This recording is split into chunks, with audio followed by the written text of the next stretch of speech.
ISL വാർത്തകളിലേക്കാണ്. Kerala ബ്ലാസ്റ്റേഴ്സിന്റെ home ഗ്രൗണ്ടായി Kochi Kaloor Jawaharlal Nehru stadium തുടരും. ഔദ്യോഗിക പ്രഖ്യാപനവുമായി കേരള ബ്ലാസ്റ്റേഴ്സ് രംഗത്ത് വന്നു. കേരള ബ്ലാസ്റ്റേഴ്സിന്റെ 8 ഹോം മത്സരങ്ങളാണ് നടക്കുക. കൊച്ചിയിൽ അനിൽ വാസുദേവാണ് സ്പോർട്സ് ഡെസ്കിൽ നിന്ന് വിവരങ്ങളുമായി ചേരുന്നത്.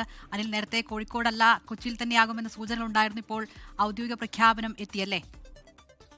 തീർച്ചയായും ആരാധകർ കാത്തിരുന്ന പ്രഖ്യാപനം കേരള ബ്ലാസ്റ്റേഴ്സിൽ നിന്ന് ഉണ്ടായിരിക്കുകയാണ്. നേരത്തെ ധാരാളം അനിശ്ചിതത്വങ്ങൾ ഉണ്ടായിരുന്നു. കേരള ബ്ലാസ്റ്റേഴ്സ് കൊച്ചി വിട്ട ഹോം ഗ്രൗണ്ടായി കോഴിക്കോടിനെ പരിഗണിക്കുന്നു എന്ന തരത്തിലായിരുന്നു വാർത്തയുണ്ടായിരുന്നു. ആദ്യഘട്ടത്തിൽ AIFF പുറത്തുവിട്ട ISLന്റെ ഫിക്സ്ചറിലും കോഴിക്കോട് എന്നാണ് രേഖപ്പെടുത്തിയിരുന്നത്. പക്ഷേ കോഴിക്കോട് സ്റ്റേഡിയത്തിന്റെ യൂണിവേഴ്സ് കോർപ്പറേഷൻ സ്റ്റേഡിയത്തിന്റെ പണികൾ ഇപ്പോഴും പൂർത്തിയായിട്ടില്ലാത്തത് പരിഗണിച്ചാണ് പിന്നെ കൊച്ചിയിൽ കൂടുതൽ വിട്ടുവീഴ്ചകൾക്ക് തയ്യാറാണെന്ന് GCD അടക്കം അറിയിച്ചതിന് പിന്നാലെയാണ് കൊച്ചിയിലേക്ക് മത്സരങ്ങൾ തിരിച്ചു വന്നത്.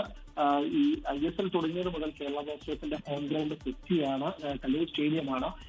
ആരാധകർക്ക് ഏറ്റവും പ്രിയപ്പെട്ട, അല്ലെങ്കിൽ ഇന്ത്യയിലെ തന്നെ ഏറ്റവും നമ്പർ 1 സ്റ്റേഡിയങ്ങളിൽ ആരാധകരുടെ പിന്തുണയുള്ള, ആരാധകർ നിറയുന്ന സ്റ്റേഡിയങ്ങൾ എന്നായിരുന്നു കലൂർ. അതുകൊണ്ട് ബ്ലാസ്റ്റേഴ്സിന് തന്നെ കൊച്ചി വിട്ടു പോകുകയാവില്ല. എന്തായാലും ആ പിന്തുണ, ആരാധകരുടെ പിന്തുണ ഇനിയും ഉണ്ടാകുമെന്ന് പ്രതീക്ഷിക്കുന്ന പറഞ്ഞാണ് ഇപ്പോൾ കേരള ബ്ലാസ്റ്റേഴ്സിന്റെ ഔദ്യോഗിക വാർത്താക്കുറിപ്പ് വന്നിരിക്കുന്നത്. ആകെ 8 ഹോം മത്സരങ്ങളാണ് കേരള ബ്ലാസ്റ്റേഴ്സിന് കൊച്ചിയിൽ ഉണ്ടാവുക. അതിൽ ആദ്യത്തെ മത്സരം ഫെബ്രുവരി 22 മുംബൈ സിറ്റിക്കെതിരെയായിരിക്കും. ശരി, മഞ്ഞപ്പട ഇത്തവണയും കൊച്ചിയിൽ തന്നെയാകും ഹോം മത്സരങ്ങൾ കളിക്കുക. അനിൽ വാസുദേവാണ് വിവരങ്ങൾ നൽകിയത്.